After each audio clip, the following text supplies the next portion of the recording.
What's good? It's your boy CJ Goodfellow. We back with the Boxing Clinic and more, doing what we does. This came across my little news feed or whatever. Jermall Charlo has announced on Twitter that Hugo Centeno Jr. is going to fall on March 3rd, which I believe is going to be on the Luis Ortiz, Deontay Wilder card.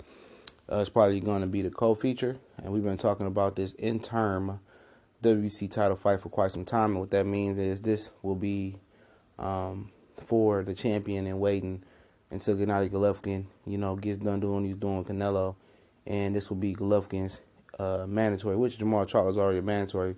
WBC has, said this is going to be interim. It's this champion and waiting until Golovkin gets his play clear. And Charlo is going through the process of just trying to get that big fight. And this is the middleweight Charlo. And Hugo Centeno Jr. is one of the few middleweights that can rival his size. And this is what Charlo says. March 3rd, the wait is over. Hashtag Charlo Centeno.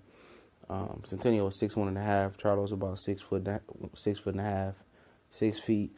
Centeno Jr. got one loss, and almost got two losses versus Julian J. Rock Williams, who Charlo stopped, but styles make fights. Centeno Jr. Quit versus J. Rock, I believe, and he got knocked out by another guy. He came back and knocked out Aleem, and that's kind of got his name hot and popping in these streets once again. I think I said his name right. Most people think this is a blowover for Charlo. Could be, but I think it's going to be a way more competitive fight than the Jorge Sebastian Highland fight. Centeno, he got power. He's like 26-14 or something like that with one loss in a no contest versus J Rock. That should have been a loss, but this is what the WBC wanted. Danny Jacobs, couldn't step up and didn't want to fight Jermall Charlo. He's too busy fighting those domestic UK fighters that Eddie Hearn wants him to fight. And obviously Eddie Hearn said no to Danny Jacobs versus Jermall Charlo because Jacobs was ranked number 3 behind Canelo, which is fighting Triple G, and who is no longer messed with the WBC anyway, so he shouldn't even be ranked. So easily number 1, number 3, Jermall Charlo, and Danny Jacobs could have came and fought for the mandatory versus Gennady Golovkin.